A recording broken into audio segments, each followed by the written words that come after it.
दूर किसी जंगल में एक चील रहती थी। चील बहुत बुद्धिमान थी। चील अपने घोंसले में अकेली रहती थी क्योंकि उसका पति और बेटा एक हादसे में मर चुके थे। इस बात को काफी समय बीत गया था, लेकिन आज भी चील का दुख ताजा ही था। बाकी चीलों की तरह वो भी हर रोज शिकार पर जाती और जो कोई छोटा मोटा पक्षी मिलता उसे पकड़कर खा जाती। ऐसे ही एक दिन वो शिकार तलाश कर रही थी, लेकिन उसे कुछ भी खाने को नहीं मिल रहा था। अचानक उसकी नजर सामने पेड़ पर बने एक घोंसले पर पड़ती है। लगता है किसी चिड़िया का घोंसला है। आज इस चिड़िया के अंडे ही उठाकर जाती हूँ, लेकिन सिर्फ एक ही अंडा उठाकर लाऊंगी। कुछ दिनों बाद दूसरे में से बच्चा निकल आएगा और उस बच्चे को ज्यादा मजे से खाऊंगी।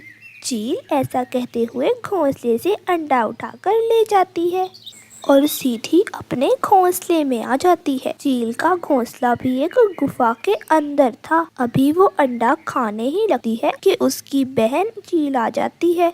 दीदी किधर हो? मैं कितनी बार तुम्हें देकर जा चुकी हूँ। मैं ये मांस लेकर आई थी तुम्हारे लिए। मैंने सोचा आपको भोजन देती चलूं।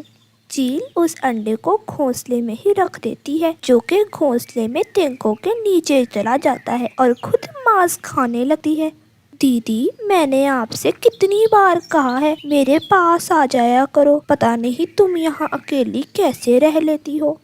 नहीं छोटी, मैं यहाँ अकेली तो नहीं होती। मेरे पति और बेटे की यादें मेरे साथ हैं। तुम भी तो आती जाती हो मुझसे मिलने। अच्छा ये बताओ चिंकू कैसा है? कहना कि उसकी मौसी नाराज है। इतने दिन बीत गए, मिलने ही नहीं आया। और फिर चील की बहन अपने घर चली जाती है। चील भी सो जाती है। चील अंडा जिस घोंसले से उठाकर लाई थी वो घोंसला पारो चिड़िया का था। जब चिड़िया दाना ढूंढकर वापस आती है तो अपना एक अंडा ना पाकर बहुत दुखी हो जाती है। पारो रोने लग जाती है। उसके रोने की आवाजें सुनकर बाकी पक्षी भी वहाँ इकट्ठे हो जाते हैं। पारो तुम क्यों रो रही हो? कौवे भैया मेरा अंडा कोई उठाकर ले गया है। रानो मुझे तो ये किसी चील का काम लगता है। ये अच्छा है कि सिर्फ एक ही अंडा उठा कर गई है, दूसरा तो बच गया ना तुम्हारा। अब अपने घोंसले का ख्याल रखना। तुम्हारा घोंसला चील की नजर में आ गया है। और फिर कौवा और तोता चिड़िया को हौसला देकर अपने अपने घरों को वापस चले जाते हैं। लेकिन पारो चिड़िया बहुत उदास थी क्योंकि अंडे में से बच्चे बाहर आने में सिर्फ 2 दिन ही रह गए थे। पारो चिड़िया बहुत बहादुर थी। अपने आप को तसल्ली देते हुए कहती है, मुझे अब अपने इस अंडे का ख्याल रखना होगा। शायद मेरे भाग्य में ऐसा ही लिखा था। काश कोई चमत्कार हो जाए और मुझे मेरा दूसरा बच्चा भी मिल जाए। चिड़िया के दिल से ये दुआ निकलती है। वो उदास होकर अपने घोंसले में बैठ जाती है। ऐसे ही 2 दिन गुजर जाते हैं। चील जो कि अंडे के बारे में भूलकर अपने घोंसले में सो रही होती है, आज उसे भी अपने घोंसले में कुछ हरकत महसूस होती है। साथ ही हल्की हल्की आवाजें भी आती हैं। जैसे ही चील घोंसले में से तिनकों को थोड़ा सा हटाकर देखती है तो अंडा हिल रहा था। थोड़ी ही देर बाद अंडे में से एक नन्हा सा बच्चा बाहर आता है। चील उस बच्चे को देखकर हैरान हो जाती है। बच्चा जैसे ही अपनी आंखें खोलता है तो सामने चील नजर आती है। मम्मा मम्मा मम्मा। चील तो बच्चे के मुंह से ये शब्द सुनकर परेशान हो जाती है। अचानक चील की आंखों के सामने वही मंजर आता है जब उसका बच्चा अंडे से बाहर आया था। उसने भी ऐसे ही मम्मा कहा था। चील की आंखों में आंसू आ गए, अपने बेटे को याद करके, जो 1 साल पहले तेज तूफान में एक चट्टान से टकराकर मर गया था। मम्मा मम्मा। चील जल्दी से अपने ख्यालों से बाहर आकर नन्हे चिड़िया के बच्चे को अपने परों से लगा लेती है। चील की ममता एक बार फिर से जाग उठती है। बच्चे को ऐसे ही प्यार करती है जैसे उसने पहली बार अपने बच्चे को किया था। चील बच्चे को घोंसले में तिनकों के नीचे छुपा लेती है। बाहर से उसके लिए दाना भी ढूंढने जाती है। बड़ी मुश्किलों से गंदुम का एक दाना ढूंढकर चील वापस आती है और आकर उस बच्चे को खिलाकर सुला देती है। चील सारी रात सोए हुए बच्चे को घूरती रहती है। इसने मुझे मम्मा कहा, ये मेरा ही बच्चा है, मैं इसे अपने बच्चे की तरह ही पालूंगी। वो उस सोए हुए बच्चे को बहुत प्यार करती है। अगले दिन चील की बहन आती है। जब ये देखती है कि चील के घोंसले में एक चिड़िया का बच्चा बैठा है तो उसके मुंह में तो पानी भर आता है। अरे वाह, आज तो दीदी चिड़िया का बच्चा ही उठा कर ले आई है, वो भी जिंदा। चलो, जब तक दीदी आती है मैं ही इसे मार देती हूँ, दीदी तो खुश हो जाएंगी। चील की बहन जैसे ही चिड़िया के बच्चे के पास जाती है, पीछे से चील भी आ जाती है। रुक जाओ, ये तुम क्या कर रही हो? दीदी, मैं तो इसे मारने लगी हूँ। आपको तो पता है मुझे शिकार करने में कितना मजा आता है। ये मेरा बच्चा है, मैं माँ हूँ इसकी। दीदी, ये तुम क्या कह रही हो? कहीं पागल तो नहीं हो गई? ये चिड़िया का बच्चा है, तुम तो एक चील हो।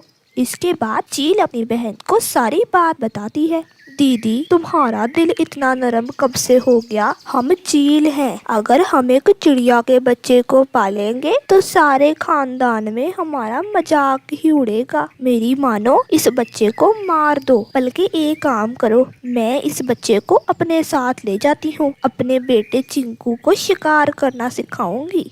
आज तुमने ये बात कर दी है, दोबारा ना करना। अब चली जाओ, खबरदार मेरे बच्चे पर बुरी नजर डाली तो। दीदी, आपको क्या हो गया है? पराये बच्चे के लिए अपनी बहन को डांट रही हो। और फिर चील की बहन नाराज होकर चली जाती है। चील बच्चे को अपने परों में छुपा लेती है। रात को उसे दाना खिलाकर सुला देती है। ऐसे ही दिन गुजरते जाते हैं। बच्चा भी थोड़ा बड़ा हो जाता है। समय गुजरने के साथ साथ चील को चिड़िया के बच्चे से और भी प्यार हो गया था। लेकिन पिछले कुछ दिनों से चील की सेहत खराब रहती थी। वो बहुत परेशान थी। उसे पता था कि अगर उसे कुछ हो गया तो उसके परिवार वाले तो बच्चे को मार कर खा जाएंगे। फिर चील के दिमाग में अचानक एक बात आती है, क्यों ना मैं इसे इसकी माँ के पास छोड़ाऊं? हाँ, यही ठीक रहेगा। वहाँ जो सुरक्षित रहेगा। मुझे भी तसल्ली रहेगी कि मेरा बच्चा अपनी माँ के पास ही है। जो बेटा, मैं तुमसे कुछ कहना चाहती हूँ। जी मामा, कहें। बेटा, मेरी सेहत ठीक नहीं रहती। मुझे लगता है अब मैं ज्यादा अरसे तक जिंदा नहीं रहूंगी। मैं तुम्हें कुछ सच बताना चाहती हूँ। बेटा, मैं तुम्हारी असली माँ नहीं हूँ। तुम्हारी असली माँ तो एक चिड़िया है। देखो अपने आप को, तुम तो एक चिड़िया हो, जबकि मैं एक चील हूँ। हमारा परिवार बिल्कुल अलग है। मेरे मरने के बाद मेरे परिवार की चीलें तुरंत तुम्हें मार देंगी। मैं चाहती हूँ मैं अपनी जिंदगी में ही तुम्हें किसी सुरक्षित जगह छोड़ आऊं। नहीं मामा, आप ही मेरी असली माँ हो। मैं आपको छोड़कर कहीं नहीं जाऊंगा। अगर आपको कुछ हो गया तो मैं जिंदा कैसे रहूंगा? जो ऐसे नहीं कहो। अगर तुम ऐसा कहोगे तो मैं तुम्हें कैसे छोड़ कर आऊंगी? तुम चलो मेरे साथ। अगर तुमने मेरी बात ना मानी तो मुझे ऐसे ही कुछ हो जाएगा।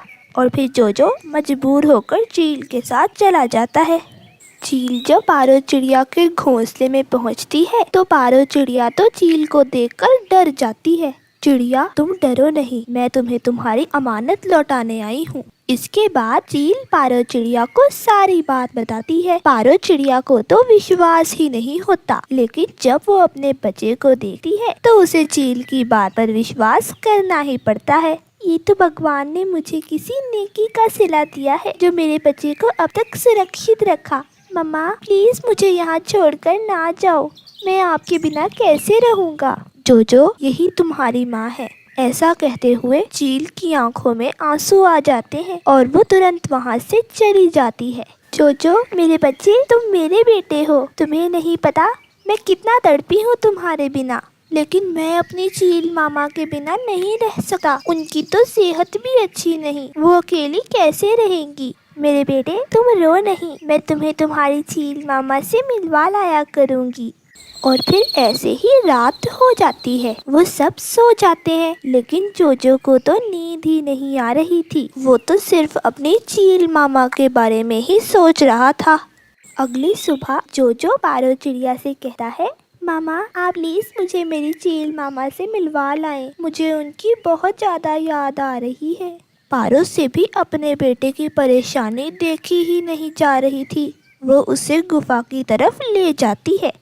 जैसे ही वो गुफा में जाते हैं तो चील की हालत तो बहुत खराब थी। उसकी बहन भी उसके पास बैठी हुई थी और वो बस जो कह रही थी। मामा, आपको क्या हुआ है? बेटा, अब मैं ज्यादा समय तक जिंदा नहीं रहूंगी। अब तुम अपनी असली माँ के साथ ही रहना, उनका ख्याल रखना और उनकी सारी बातें मानना। ऐसा कहते ही चील अपनी आंखें बंद कर लेती है। मामा, आंखें खोले मामा, अभी तो मुझे आपसे बहुत सी बातें करनी है। मैं आपके लिए भोजन भी लाया करूँगा, आपका ख्याल भी रखूँगा। मामा, आंखें खोले मामा।